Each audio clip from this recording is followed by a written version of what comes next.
The following podcast is an exclusive presentation of Project Entertainment Network. Thank you for coming to the Project Entertainment Network store. Please place your order. A good choice. A t-shirt for the horror show with Brian Keene. Amanda Method coffee mug. There's more. A Necrocast on hoodie. That's sharp. But why on earth would you want Bizong leggings? Wait, are you Mr. Frank? The Project Entertainment Network store, stacked with goodies from all your favorite podcasts. T-shirts, hoodies, mugs and more. www.projectentertainmentnetwork.com. There shall come a podcast like no other. Defenders Dialogue with Brian Keene and Christopher Golden. Marvel Comics' original superhero non-team convenes once again.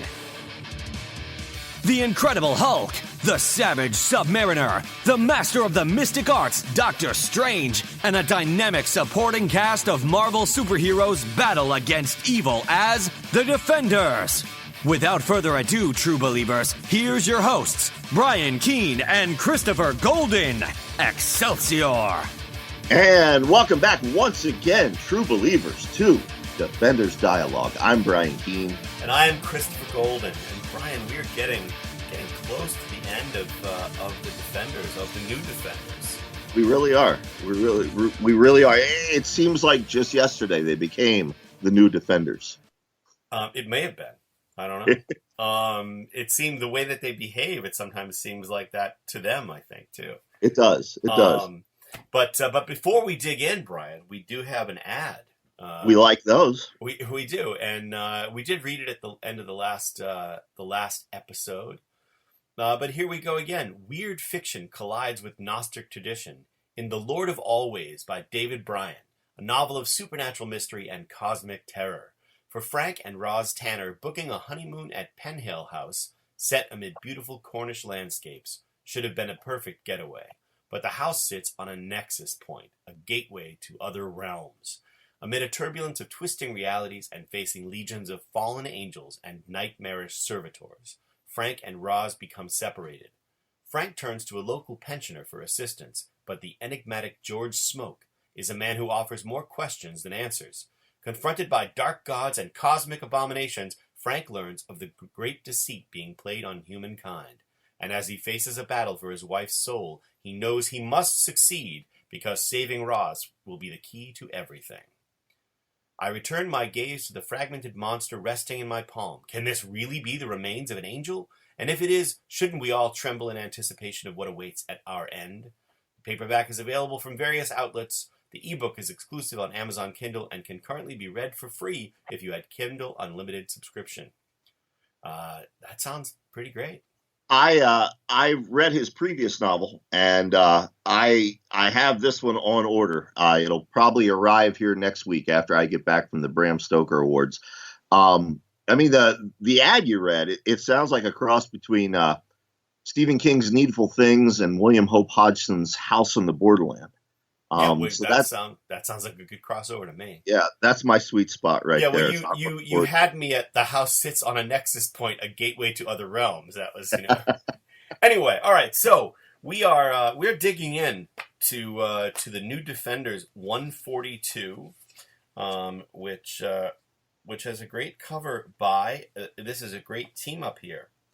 Arthur Adams and Mike Mignola teamed up for this cover. So you can't beat that. Did they do much together, those two? I'd have to go and look. They didn't do a lot together, but they were, they've been friends for a very long time, and I'd be curious. I want to find out. It would be interesting to know if this was the first piece of art that they did together. Right. I should definitely investigate on that front. And in the interest of full disclosure, the cover, listening audience, is the only part of issue 142 that I have in front of me. For the first time in Defenders Dialogue history, I don't have one of the issues we're covering. We're covering 142 to 144, and we were going to try to milk it. I was just going to pretend that I was reading along with Chris, but you will see right through that. So Chris is going to tell People will be you like, and Brian I. was so disengaged on that issue. Clearly, he didn't like it. Well, Brian, I will then tell you the story. Yes, it'll be like when we were kids. Actually, we were teenagers. I guess this was '85, so we were both seniors in high school when this came out. Exactly. But back then you don't have comic book stores, at least here in rural PA, so you would miss issues, and hopefully one of your friends got that issue and they could tell you what happened. So And Chris, tell you the story. tell me what happens in 142. Well, it is, and happily, it is by the same team of Peter B. Gillis as the writer and Don Perlin penciling with Kim DeMulder inking. And we begin, Brian, at university. We have a student lounge at, geez, my eyes are not good today. It is Fontaine College. I can't even read it. Fontaine College, a small school in the Boston area. So my stomping grounds. And we have a woman named Helen, or a student named Helen, who's listening to the music being played by the young man at the piano whose jacket says Monster on it. And I want to say, Brian, you don't have this in front of you, but I do appreciate that down the right-hand side of this splash page, we have the heads of each of the characters. And DC used to do this a lot with Justice League and Justice Society. And I always appreciated when you could see that here are the faces of all the cast members that are going to be in this current issue. And for some, nostalgic reason, it made me happy to see that here. But anyway, you have a bunch of young people hanging out in this sort of rec room. And this character named Adrian is playing piano. And we see that Adrian actually has 6 fingers on each hand. He also is wearing funky Cyclops-like glasses. And we get the impression that Adrian might actually be a mutant, particularly because there's a poster above the piano for Hank McCoy of the New Defenders, who is on his speaking tour. He's giving a lecture here. This issue also involves the Mutant Registration Act. Okay. Do you want to chime in on that since you don't have this in front? At this time in Marvel Comics, 1985, the big overarching subplot that was not only running through the X-Men, but it was running through everything Marvel was publishing, was the Mutant Registration Act, in which the government wanted mutants to have to register.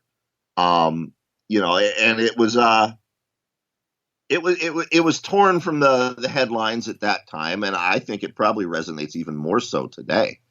And I without having this issue in front of me, I can't tell you where this falls during that. But of course, if you're a Marvel Comics fan or an X-Men fan particularly, the dystopian future where the Mutant Registration Act leads to, a future where mutants are being hunted to extinction and the Sentinels rule over all. And exactly. This was, and again, this is resonant again, like so much of what we've been reading. This is incredibly resonant today. In fact, if you did this story now, it might even be more resonant than it was when it was initially published in the 80s. But in any case, what we've got going on here is that Hank McCoy is coming to speak at the university, and so is Senator Robert Kelly, who is the government sponsor of the Mutant Registration Act. And what we've got here is a bunch of incredible racists in government whipping up a frenzy of the public against mutants, whipping up the fear of the public. And so we've got pages that I'm just going to breeze right through here that are establishing that students on campus are protesting against the Mutant Registration Act, particularly against the fact that Senator Kelly is coming to speak at the university. And we come back to young Adrian, who is full of emotion as he plays the piano. And then we cut to Cloud, who we've now established as a mutant. Cloud, they're representing as female in this issue, at least at this moment. And Beast and Iceman and Cloud have accompanied Beast to this thing. And they are met at Fontaine College by Adrian Castorp, which is a weird, I've never heard that last name before. I wonder if it's made up. And they recognize the fact he's there to greet them officially for the university and to bring them to show them where they're supposed to be staying and setting up for their talk. Right. We cut back to Isaac and Dolly. And Isaac is feeling badly about how he merged mentally with Moondragon or emotionally with Moondragon. He feels like, what I love is this moment, Brian, you've missed this. He says, I know you'll think I'm foolish, Dolly, but it felt like I was 16 and had just fallen in love for the first time. And Dolly's only response is, I see.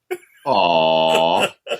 But he's basically saying that obviously, that he loves her, and whatever that moment, he's confessing like Jimmy Carter confessing to lust in his heart, and of course all is forgiven, and they're moving along. Right. Then we get back to Angel and Candy Southern, and that kid Chris Larmuth, who was taken over by the by the plant thing in our last episode.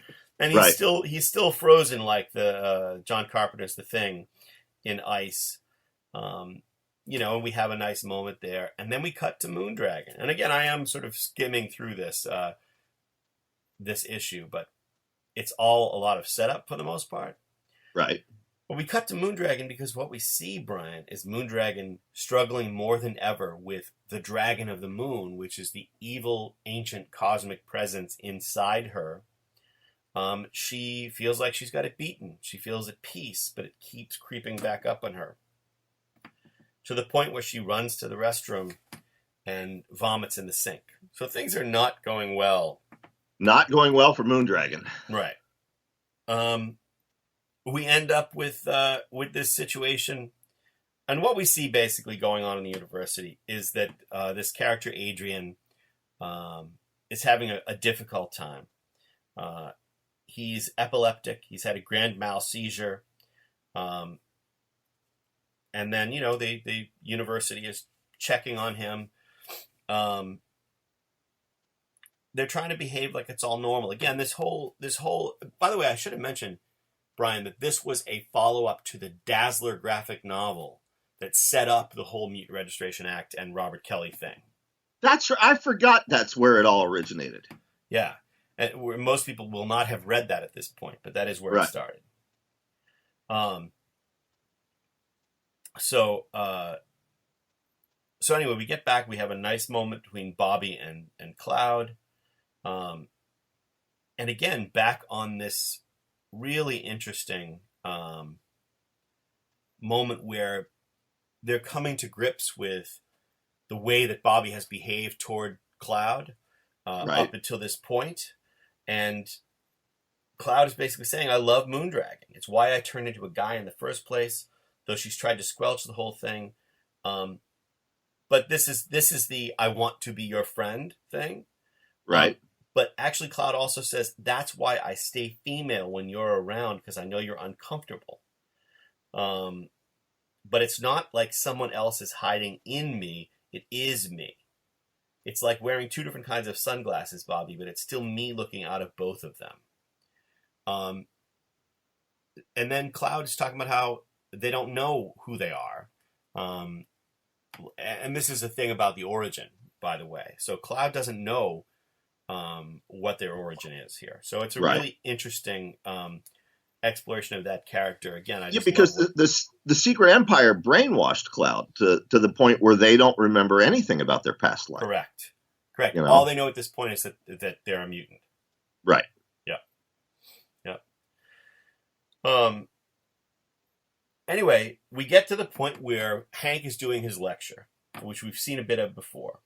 And this is the whole issue is leading up to this moment where Hank is talking about how being a mutant and a superhero has given him a unique perspective on life. He's hanging upside down like a monkey. I'll entertain questions from the audience. And Adrian stands up and says, I've got one. Why are you playing a mutant step-and-fetch-it clown when the world needs an advocate, a defender of mutants' rights? Why are you giving in? Damn.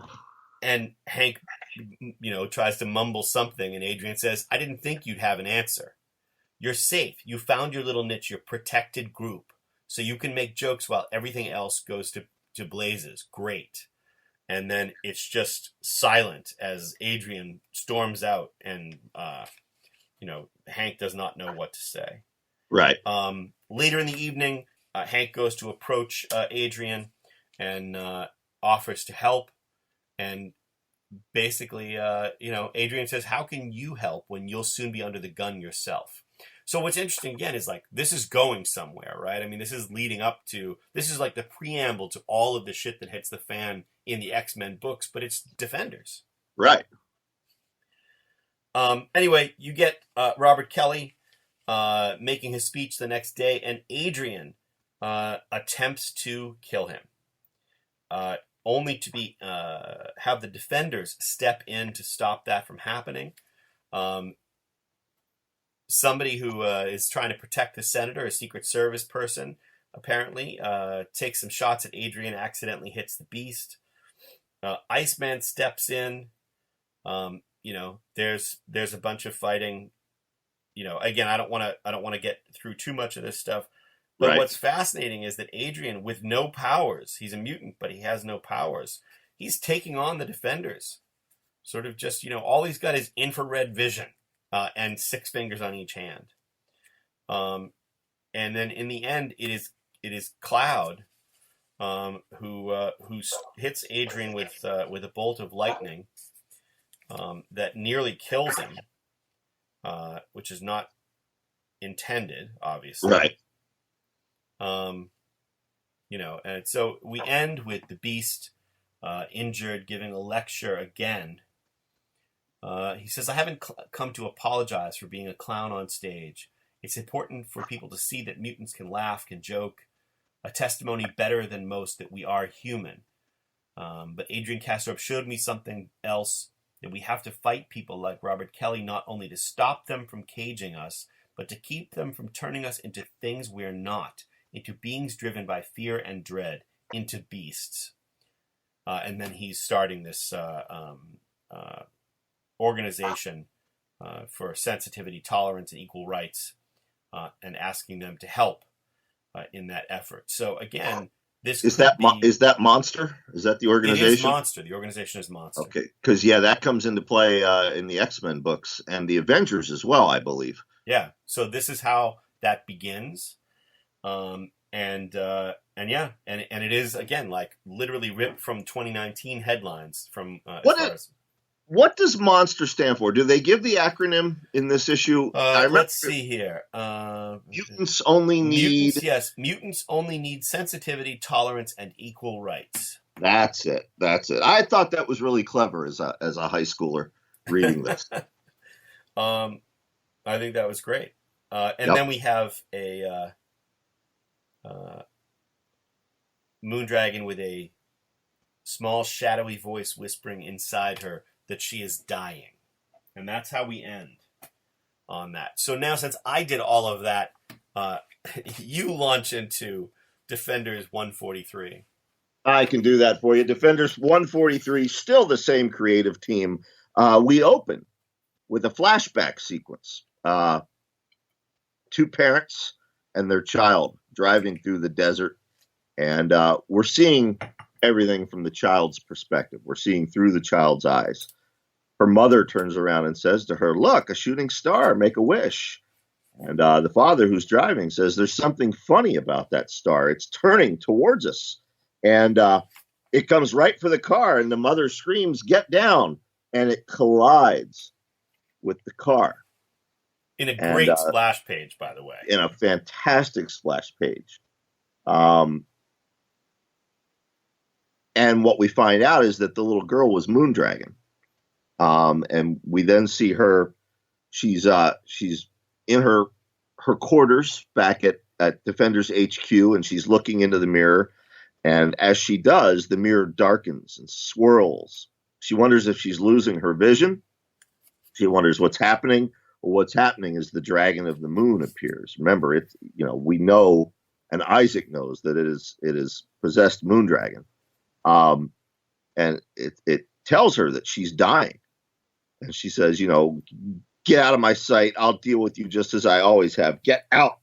And the mirror shatters into thousands of little glass shards. And, she's resolved that, she's going to beat it. But as we leave her, we see there's that where she's touched the door handle, she's left blood behind. We don't know. We don't know if it's because she cut herself on the mirror or if because there's something worse going on with her. Right. And we cut to Isaac in his bedroom, the gargoyle. It's funny because I can usually only think of him as Isaac, just because he's much more than most other characters. He's much more of who his human identity is than his sort of quote-unquote superhero or monstrous identity as Gargoyle to me. Right. But anyway, he wakes up because he thinks he heard something crash, but now he doesn't hear anything. So he gets up. He can't fall back to sleep, so he decides he's going to take a little stroll along the corridors, and he finds that somebody else is up too. It's Valkyrie. She didn't hear the crash, but she says there will be many strange things tonight, and there may be great danger. And again, I don't know why all of a sudden we have this prescience in Valkyrie, but it's interesting. But he knows. She knows. She's got a sense. And she says there may be many. Let's see. We must do nothing. This is her fight, meaning Moondragon's fight. Right. And Valkyrie says she deserves the chance to beat it herself. And Isaac says, but if she fails? And Valkyrie says, as I said, great danger. So Valkyrie is sharpening Dragonfang for a fight that she thinks she's probably going to have, but she wants to give Moondragon the opportunity to win on her own. Right.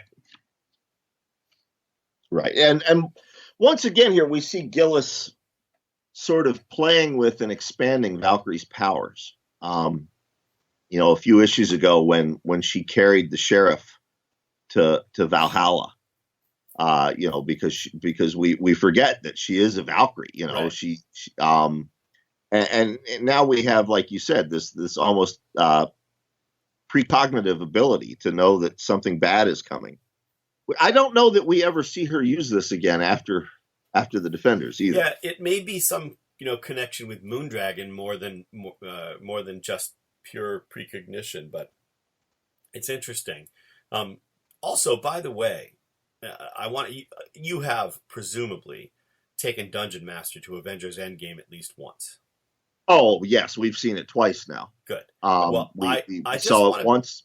We saw it once, me and him, and once with Mary, and I cried both times. I won't spoil anything for anyone, but there's without spoilers. Well, with only a small spoiler, because everybody knew that most of the characters in Infinity War would be back at least at some point during Endgame. So I'm not spoiling that by saying one of the things that made me really happy watching Avengers Endgame was that we had an enormous number of Defenders. Oh yeah. We were missing Nighthawk and Son of Satan and Devil Slayer, but other than that, I think we had Doctor Strange, the Hulk, Valkyrie, Aragorn. Wait, there's one other. Who am I missing? Hulk, Doctor Strange, Valkyrie, Hawkeye. Aragorn, Hawkeye. We absolutely. There is one question, and it's a slight spoiler. Okay. There is an incarnation of the Hulk in the Defenders that you are not fond of. But I love him in the movie. I wondered, in watching the film, my first thought when that was revealed was, I wonder what Chris thinks of this. Yes, I did love him in the movie. I thought that was great. But I think I loved him in the movie because it's Ruffalo. Right. But anyway, so that's our jaunt out of these comics. Just to say, it did as I was leaving. I said, I'm going to have to talk to Brian on the show about the number of. So it just made me think, they should just do a Defenders movie now. They really should. The next Doctor Strange movie, I don't know if Cargill or Scott Derrickson listened to this show. Cargill, I know for a fact, tunes in once in a while. Well, listen, he and I are pretty tight. But yeah, I got to tell you that, I just think it's obvious that if not in the next Doctor Strange movie, certainly the third Doctor Strange movie is an opportunity to do a Defenders movie. Well, as I've told Cargill and Scott both, and I've told them this on several occasions, if they want to, backdoor a Defenders movie, if they could use my version of Devil Slayer and bring him into that way, I can get a little paycheck and go to premiere. Exactly. There you go. All right. Well, in any case, we meet this woman who, well, let's just say that a strange submarine, mini sub, surfaces next to a dock. Now, in Defenders lore, yes, that sub can only mean one of two things. Either it's the Lubderdites, the alien race who worked with Nebulon, or... And up until you just said that, I'd successfully erased the Lubderdites from my mind, but go ahead. I got news for you, homeboy. I bring the Lubderdites back in this Thor cereal I'm working on for Cereal Box. Or it's somebody from Prince Namor, Submariner's Atlantis. Yes, correct. And so we have this woman emerging in ordinary jogging clothes. Yeah, she's not a Lubderdite. She's not a Lubderdite. In any case, she emerges in the night and she goes out jogging, and she stumbles and falls and pretends, at least, that she has some kind of running injury in front of a guy who's also out running. He says, "You shouldn't walk on it. You should take a cab home." But she says that she never carries cash, and he says he'd loan her the money. So he ends up helping her. So she's limping away with his assistance, and that's where we leave them. But we will see them again. Yep. Yeah, we will. This is I guess the last new Defender that will join the team. I guess I kind of spoiled it there for everybody, but well, you don't have to say who it is. If you read Cullen Bunn's run, then you know who this character is anyway. Yeah. Well, so in any case, we have then... Go ahead, Brian. We transition back to Moondragon, who is standing on a cliff meditating. And what she learns is she has, I guess, like a type of cancer. It's infected her body. And, as she's examining her body at a cellular level, she finds out her cells are being supplanted by cells of an alien origin. It's cells from the organism that she defeated just a few days ago, the plant monster. Yep. And then the Dragon of the Moon tells her, take a closer look. You'll see that the organism already has control over your heart and lungs. And if you call out to your friends and warn them about this, it will burst your heart. And the Dragon of the Moon tells her, the only thing that's going to save you is me. You have to surrender to me. Give me control. Yeah, the Dragon of the Moon says, if you give me control, I can exterminate this thing from within you. But That's it. I mean, once she surrenders to the Dragon of the Moon, it is definitely going to be in control, in power over her. Moondragon sends out some kind of psychic manifestation similar to Doctor Strange's astral projections to check on her friends. She sees Beast and Cloud and Iceman back at the university, presumably immediately after the events of last issue. Iceman is saying, where are you going, Cloud? Cloud says, does it matter? Does it really matter? Cloud is very upset. Iceman's trying to comfort them, and Cloud says, essentially, get out of my life. Iceman says, you don't mean that. Cloud says, of course not. The Cloud is very troubled because their actions left Adrian Castorp crippled in the last issue. Anyway, Cloud is talking about Moondragon and how badly Moondragon messed their mind up. Why couldn't she have let me be? So Moondragon is seeing that, like Jimmy Stewart in It's a Wonderful Life, all the opposite here, that Moondragon screwed up here. Moondragon has really hurt Cloud. Right. And, so another reason for Moondragon to surrender to the Dragon of the Moon. Right. We then transition to Candy Southern's room. She's sound asleep, and all of a sudden, she wakes up to find Valkyrie looming over her, looking just dead fucking serious. And Valkyrie says, you have to leave here immediately. And she's like, what? And Valkyrie says, take Dolly and Sassafras and get as far away from here as you can. She says that for herself and Angel and Gargoyle, there is nowhere to run. Yeah. And we cut away to Moondragon, and we're in a flashback now. Another flashback, yep. Moondragon is on Titan, the Moon Titan, and she is approached by, what's the dude's name again? Mentor. He is. Yeah. He's the leader of the Eternals of Titan. He's also the brother of Thanos. No. Mentor. No, Eros is the brother of Thanos. Excuse me. You're right. Yeah. Eros. Mentor is the sort of like stepfather or foster father of Thanos. Yeah, that's it. You're correct. And also then, in a weird way, the foster father of Moondragon.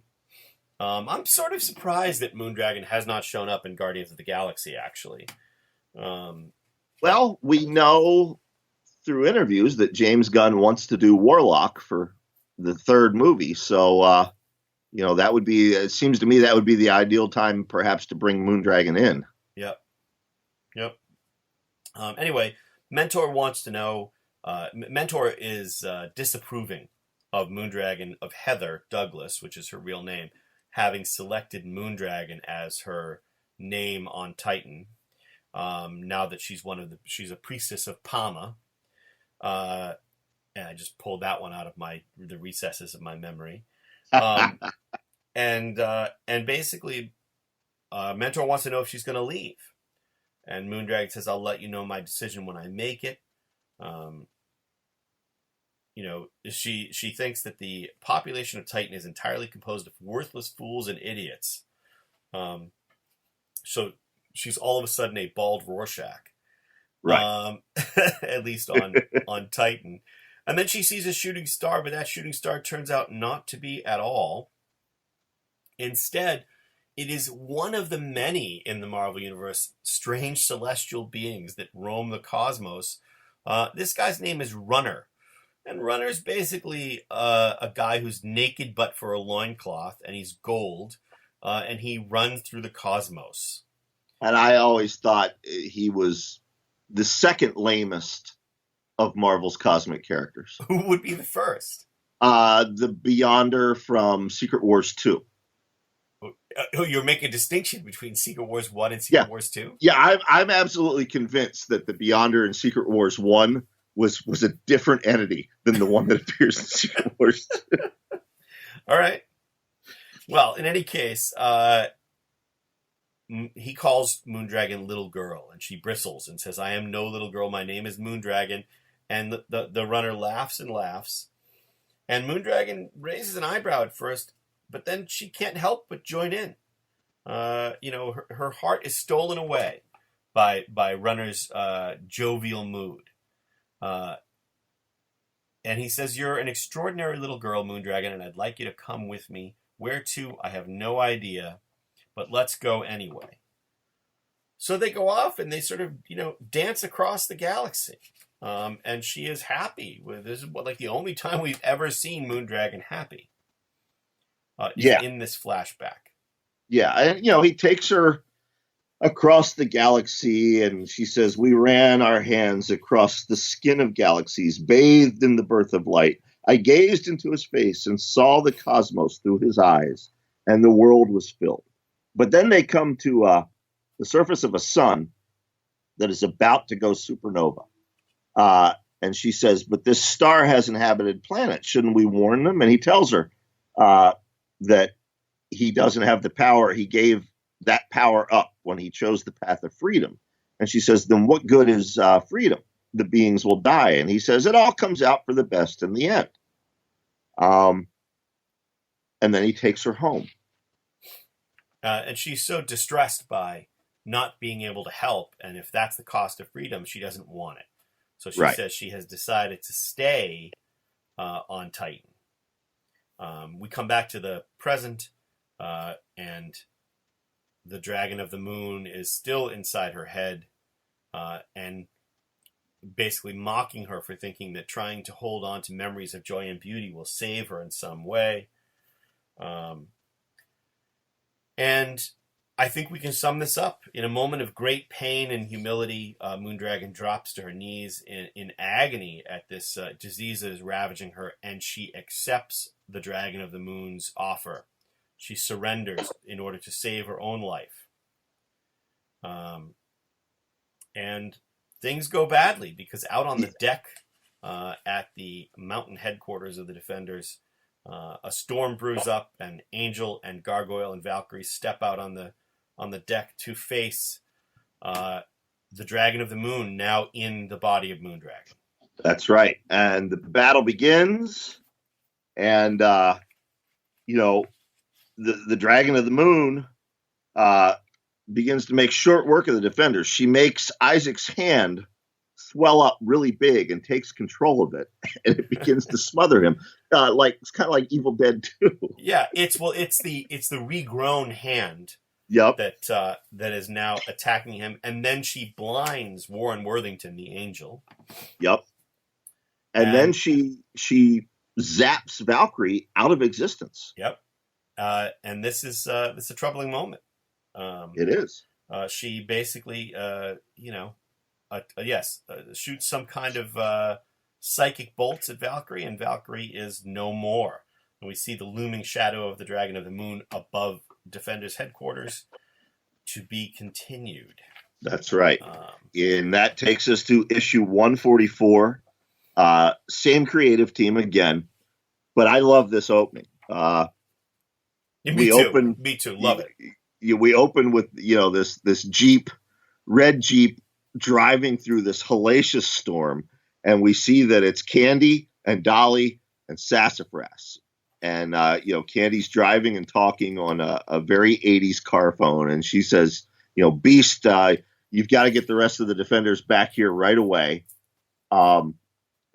Beast's like, okay, in the meantime, notify the authorities, get the army, whoever. And she says, okay. She says, well, Dolly, that's that. Let's get going before the roads are flooded. We got a lot of miles to cover. Can you unpack what's in that locker behind you? And, old lady Dolly is like, of course, dear. And what they are Uzis. And we get this fantastic panel. I'm going to put this on YouTube, by the way, for this episode. Yes, I knew you would. Dolly and Candy armed with fucking Uzis, and Sassafras between them baring her teeth. It's so Sassafras bad. baring her teeth. And I really wish that there'd been some kind of apparatus to strap an Uzi to Sassafras's back. That would have been the better part of this panel. But it is. I got to that panel and I grinned. I just was like, I want that episode. I want the issue where it's just Candy and Dolly with fucking Uzis and Sassafras nipping the heels of bad guys. Anyway, we get to Moondragon having, a complete victory.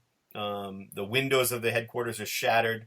Lightning is flashing all around. There's pouring rain, and the Dragon of the Moon is very satisfied. We see that Moondragon is inside. We see her sort of mirror image, the silhouette, I guess, of Moondragon. She's suffering. I let you loose to save my life, and you have made me kill a friend, meaning Valkyrie in this case. Right. I have become evil, and basically the Dragon of the Moon is saying, don't be guilty. I take responsibility. You didn't do anything. You're along for the ride now. But now the Dragon of the Moon has larger plans, Brian. That's right. We transition to the mountains above the mansion, where Isaac and Angel are hiding. And Isaac's hand is returned to normal, but Angel is still blind. And, Gargoyle tells him, I'm sorry, Warren. And he says, no, it's all right. We're all going to die soon. So what difference does it make? Well, he's very cheerful. Warren Worthington is usually much more cheerful than that, but yeah. And I like this moment, and anybody reading this who's part of the younger generation would be very interested to see this. Where Cloud says, "This is killing me, Hank." They're flying home. I should have been there with Moondragon. And Hank says, "What's killing me, Cloud, is that we had to rely on the telephone to get the word out. I should have come up with a system." So Hank is regretting not having invented the internet or text messaging. If only he had gotten together with Al Gore. Yeah, right. Exactly. Anyway, they're flying home, and they actually see Aragorn, wild, flying through the sky. They collide, actually. Aragorn's hoof goes through the windshield of the plane. Bobby has to ice up the windshield and then open the door mid-flight to lasso with ice. Right, Aragorn. because as Hank points out, it's as if the horse wants to commit suicide. Right. What would drive Aragorn to those lengths? Well, perhaps the death of its rider. Yes. But Bobby successfully lassos and mounts the steed, and they land. Cloud and Hank escape from the plane just before it bursts into flames. It's struck by lightning, thanks to, of course, the Dragon of the Moon. Right. But now, even though Valkyrie and Gargoyle and Warren, Valkyrie and Gargoyle being much more powerful than these three, have been defeated, it is up to Iceman, Beast, and Cloud, they think, to defeat the Dragon of the Moon. Right. And the Dragon of the Moon confronts them, is about to obliterate them. And then Valkyrie returns.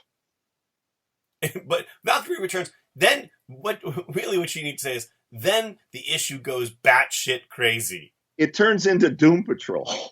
Yeah. It's fucking nuts. I don't know where this came from, but once again, we can say it's, Valkyrie is charged with these deeds by the power of the Allfather Odin. Which apparently includes the ability to much like Hank Pym, grow inside. What we get is a King Kong-sized Valkyrie confronting the Dragon of the Moon, and the Dragon of the Moon says, "No, I killed you." Yeah. And Valkyrie says, "You killed nothing, dragon, and you shall kill nothing. By my power and the power of Odin and Asgard, you shall be stopped." Yeah, it's crazy. It's crazy. And Dragon Fang, Valkyrie's sword, is also giant. We have this splash page of a, it's got to be, let's see, it's got to be at least 100-foot tall Valkyrie, up against Moondragon, and then Moondragon is standing above the devastated Defenders headquarters. And then, of course, we see that it's actually Valkyrie versus the Dragon of the Moon. But the battle breaks out. I'm not sure what Beast and Iceman and Cloud hope to do in this situation. Well, yeah, I mean, Iceman says, "What the hell's going on? Valkyrie could never do that before." And, Cloud says, "It doesn't matter. I'm going up there." The Beast agrees. He says, "This may be beyond all of us, but this is still Defender's business." And they go charging into the battle. So what we have is the giant Valkyrie versus the giant shadow of the Dragon of the Moon manifesting with Moondragon, the sort of very dark Phoenix version of Moondragon, as the sort of nucleus inside the gigantic Dragon of the Moon. Right. Just to set that up for as we get further. We cut away to Dolly and Candy arriving at a government base, fortunately without brandishing the Uzis that probably would have gotten them killed had they tried to storm the base with them. But they go up and remind me, Brian, about this Argyle guy. Fist. We've seen him in previous issues. No, I know we have, but I know you have a knowledge base about this character that I don't. Yep, he was sort of frenemies with General Thunderbolt Ross from the Hulk. There you go. But Fist he was supporting character in many issues of the Hulk. He's been a supporting character in the Defenders.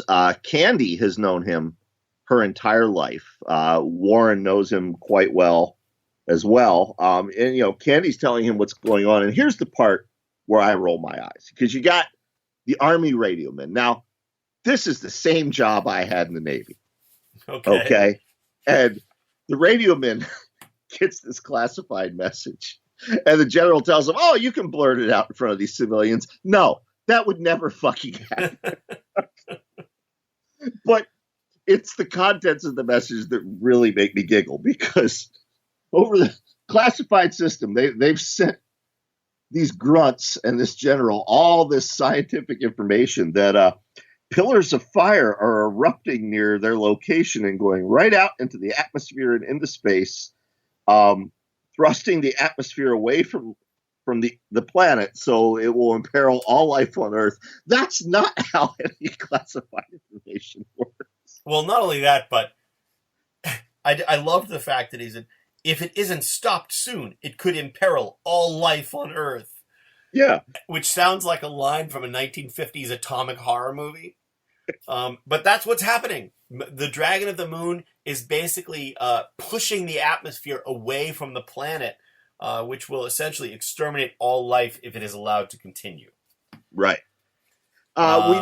We then transition back to the fight between Giant Valkyrie and the Dragon of the Moon. And I just, no offense to Peter B. Gillis, because I do enjoy his run, but God, I disagree with this. Valkyrie says, "I am not just an Asgardian. I have served something older than Asgard. But by Odin and Mother Earth, whom he once loved, you shall wound this planet no longer." When did Valkyrie serve something older than Odin and Asgard? Yeah, that's a good question, and I don't think we get an answer. We don't. And it bothers me. This storyline ultimately falls apart on that for me. On that one line. Yeah, just this conveniently and I know we rewrite origins all the time in comics. I've done it myself. You've done it yourself. Right. But there's so many other characters in the Marvel toolbox that they could have. This is a non-team. People guest star all the time. There's someone else instead of Valkyrie is Valkyrie of Asgard, and to take that away from her, it falls very flat for me. Yeah. Well, again, I mean, you could rewrite that one line, and it would all still be fine. I mean, we are, Asgard has been sworn to protect Midgard since its birth, or something. And I found some Pym particles, and that's why I can suddenly grow big. Yeah. Well, again, she could say, the power of Odin, flows through me, and the gifts of the gods. So, it's fine. Anyway, moving on. Moving on. Right now you sound like my son every time, there's that one thing, the one thing in Avengers Endgame that bugged him. But the rest of the movie's great. Yeah, it is. But there's this one thing. Anyway. You know what? I wonder if it's the same thing that bugs me. Because having seen it twice now, it bugs me even more. There's one thing. I shall have to talk to him offline and see. Sounds good. All right. So we get back now. The other Defenders have regrouped. Beast, Cloud, Iceman, Gargoyle, and Blind Angel have regrouped. But Angel says... Cloud says, "I've got to reach Moondragon. Touch her. Stop this." And essentially what happens is that Angel basically says, "I will take you. You'll be my eyes, Cloud, and I will take you." This is a last-ditch, desperate attempt because even gigantic Valkyrie appears to be losing the battle. Right. For the moment, anyway, against the Dragon of the Moon. But then... Thank you. We have the Ride of the Valkyrie. That's right. All the other Valkyries appear on their winged steeds to aid their sister in her time of need. Exactly. And so while the collected Valkyrie, because the plural of Valkyrie is Valkyrie, Right. While the collective Valkyrie are attacking the Dragon of the Moon, Warren flies Cloud essentially into the substance of the Dragon of the Moon. Cloud becomes what's the word I'm searching for? The writer can't think of the word. Cloud becomes a cloud. Yeah, she becomes intangible. Thank you. It wasn't the word I was searching for, but it's close enough. Yeah. Cloud becomes intangible and infiltrates and is trying to talk to Moondragon, but of course it's the Dragon of the Moon who's responding. And Moondragon is saying now it's been completely taken over. It's safe. I'm strong. I like it. I will be this. But Cloud says, you tortured me, twisted me, broke my heart, and for this, for evil, I hate you, and starts attacking Moondragon with lightning at the core of the Dragon of the Moon. That's right. And while that is taking place, we get the Bullpen's Bulletins page. And I just want to draw your attention very quickly.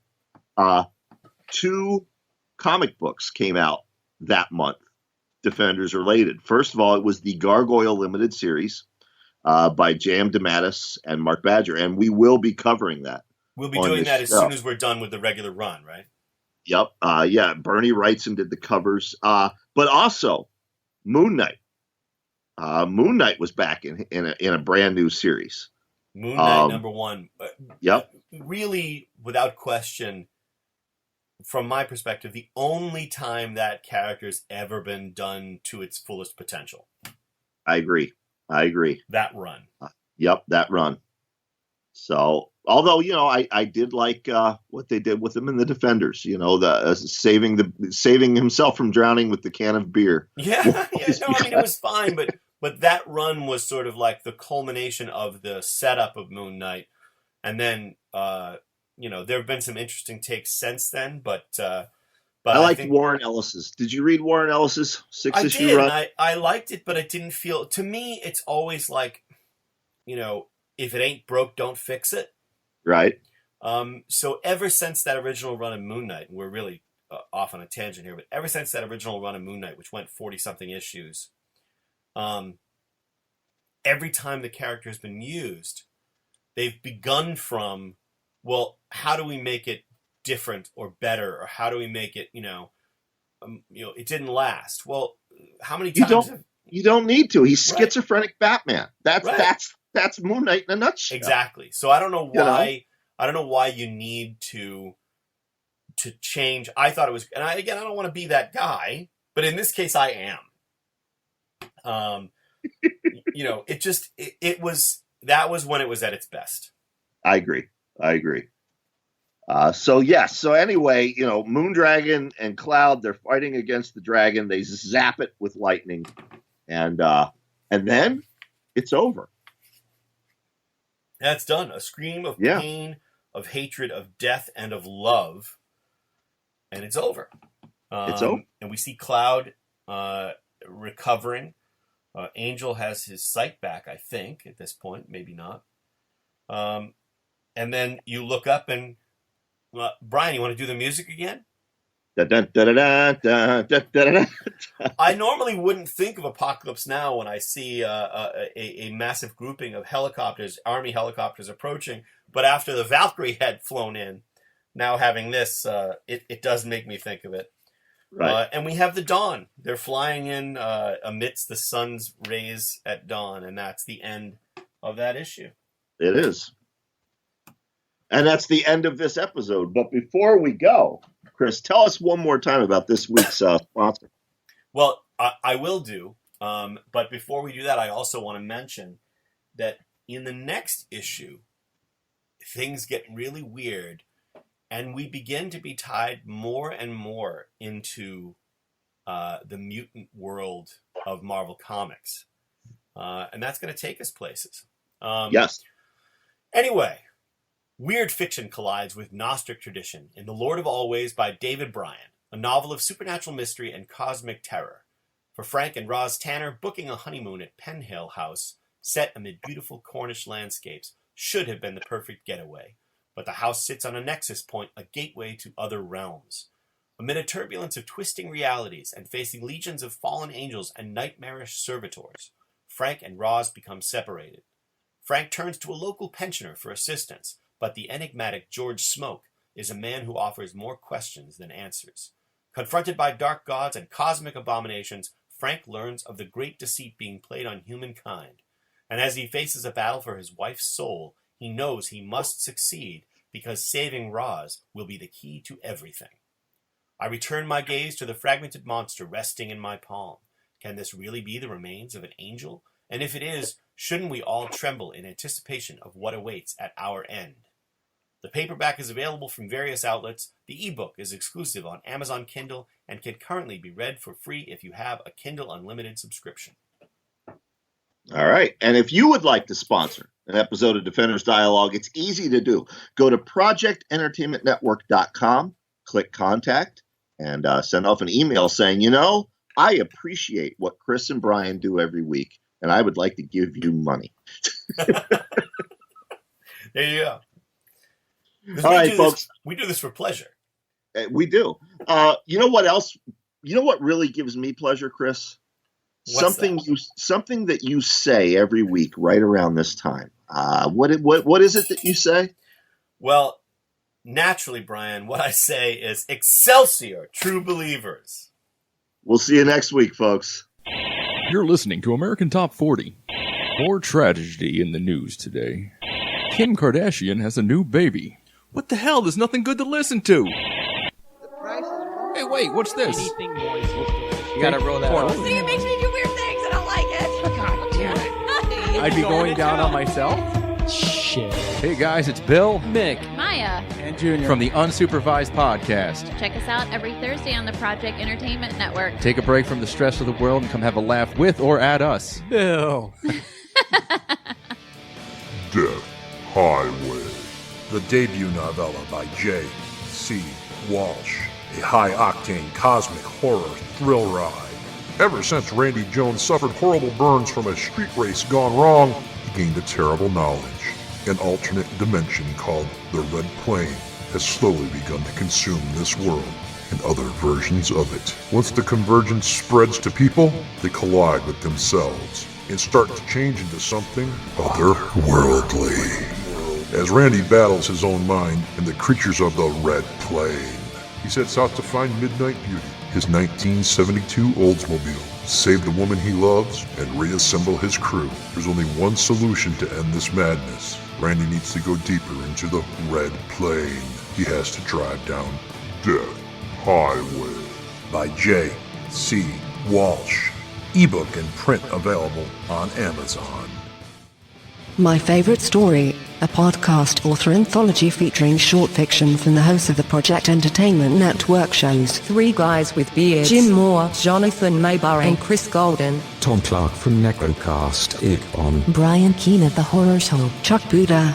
And Armand Rosamilia of The Mando Method. Mary San Giovanni of Cosmic Shenanigans. Jay Wilburn from Matters of Faith. John Urban, sick of ink stains. Biz Ung's Mr. Frank. Available on Kindle and in paperback and through the Project Entertainment Network store. www.projectentertainmentnetwork.com.